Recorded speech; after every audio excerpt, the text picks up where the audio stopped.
So you remember how I told you the Bravia 8 Mark II isn't the TV you thought it was? Well, Vincent over at HDTVTEST just kind of confirmed what I said, all while trying to justify the bad stuff. Smack like on this video, subscribe for straight to the point content just like this, and let's dive right on in.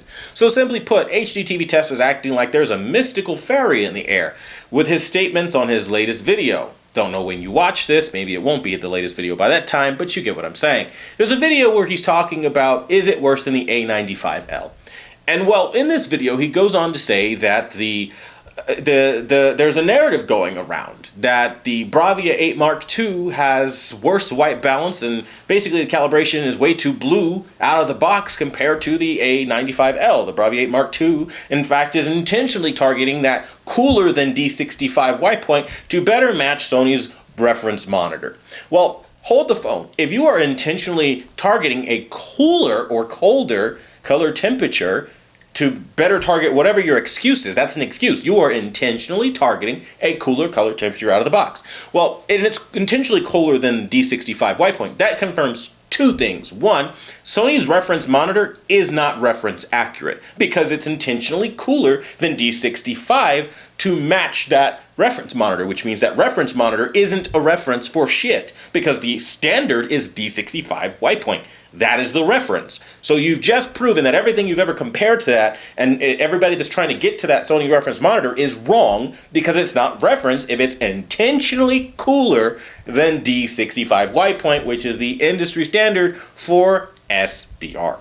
Now, we can expand on this further by saying that it's not a narrative. A narrative is something that you are spinning and you are trying to make some fictitious thing to make people believe it. There's no narrative. It's a fundamental fact that when you hook it up to measurements, testing tools and equipment, it is cooler out of the box, meaning blue. Okay, cool and calibration terms equates to blue. If you have a cool light source, it's blue. If you have a warm light source, it's more yellow, right? Tungsten. Things like that. Okay, so we can confirm now that the Sony TVs, like I have been saying, are in fact way too blue. And it's undefeatable because Sony intentionally does this. But that's not the only thing Sony intentionally does. As stated by HDTVTEST, despite rocking the same exact panel as the S95F, they have intentionally hampered with the performance, limited, as he said, the performance. Well, if you're not D65 white point accurate when you boast about having a lens to living room reference accurate calibration, and you are intentionally limiting the brightness, and you're not limiting that price tag along with those downgrades, and we haven't even talked about the cheap plastic remote or the remission or removal of the Bravia cam, what are we talking about exactly? I don't know what is in the water that these YouTubers are drinking, where they cannot say without any justification, this is a bad thing, right?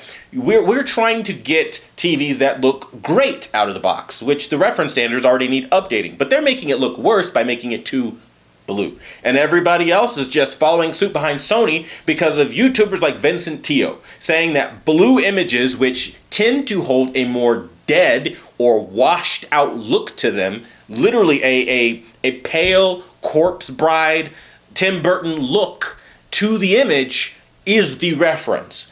So much so that even when there's an established industry standard for calibration, D65 white point, Sony says we don't need you, we'll make our own, much like Quantum TV makes his own reference point, except their reference point is more blue, mine is more warm. You're starting to see how this works. It's okay for Sony to make their reference point, but if Quantum TV does it, oh well, now hold the phone. Both are outside of D65 white point, but the only difference is Sony has a bigger name.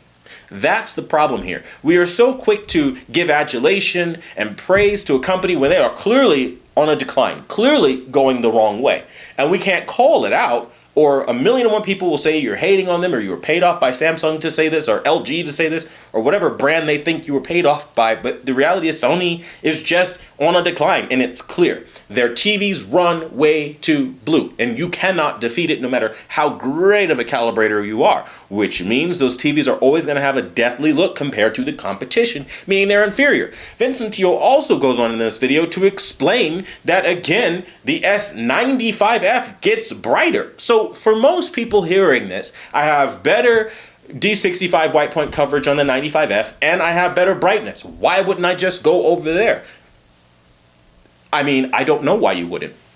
The Bravia 8 Mark II is a TV that is made for somebody with more money than brains. Because if you look at data from actual professionals that are piecing this thing apart, despite the jibber jabber they say to defend it so they can keep getting their sponsorships, their invites to CES and other press conference events, I mean, you've got to look at it at face value for what they're saying, okay, and what you're seeing. And every video you've ever watched the Bravia 9 or the Bravia 8 Mark II go up against these older TVs, they lack color substantially. Like in that same video where Vincent was trying to make it seem like the Bravia 8 Mark II isn't the dumpster fire that it is, against the A95L, the A95L was more colorful in virtually every shot that I was looking at. Yes, it's still blue, but it was more colorful than what the Bravia 8 was doing. And I'm just sitting here like, how is no one calling this? I don't know. So I decided I'd call it, because at the end of the day, we're all trying to understand the landscape of where televisions and technology are going.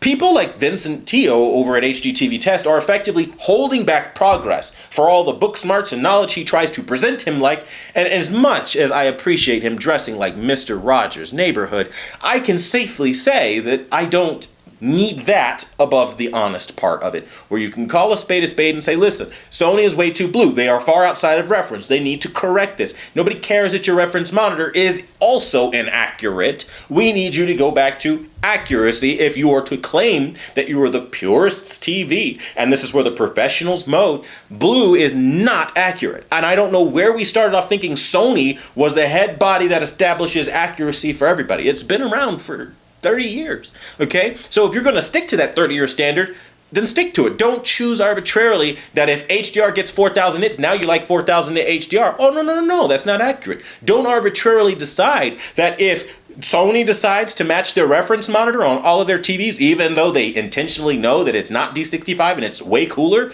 well, then you can't sit here and say that you care about accuracy, because you don't. You're a person who likes an argument of convenience. It's okay when it applies to the industry giants and all your friends, but when somebody that actually understands the display science and understands where displays are going and are not and should not be going, then now it's a problem. Now all quantum TV settings are this and that. From a lot of people in the HDTVTEST camp, I understand.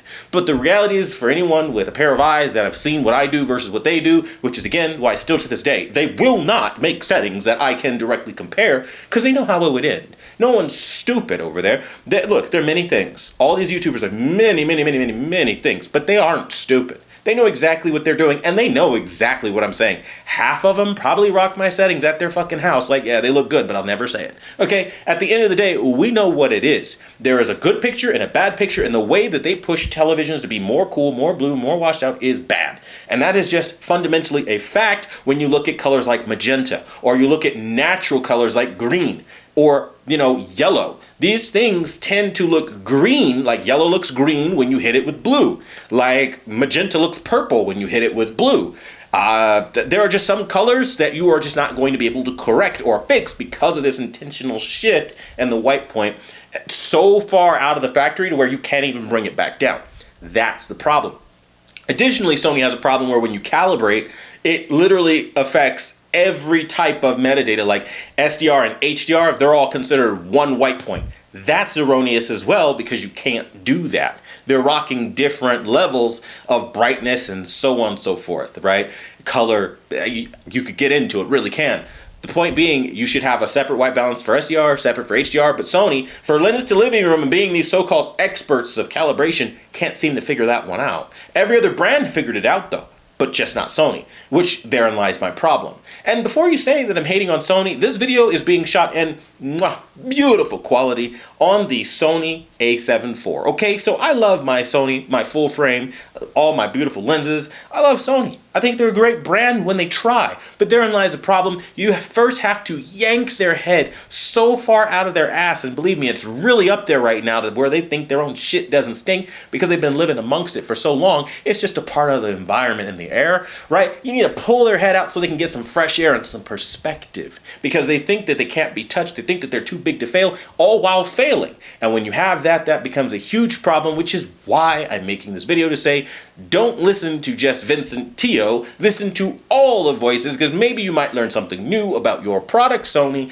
that might help you in the long run. And for everyday viewers, more of the same for you guys as well. Don't just take his word as the word of God, treat him like the mortal man he is, and maybe listen to other people even if you don't like them. I do it all the time, hence why I'm talking about Vincent Teo. I don't particularly like his information, but I will listen in the interest of fairness for information gathering and to see how the landscape of AV journalism is turning out. So far, it's an absolute dumpster fire, and I'm not impressed, and I think there's a long way to go. But that being said, let me know what you think about this.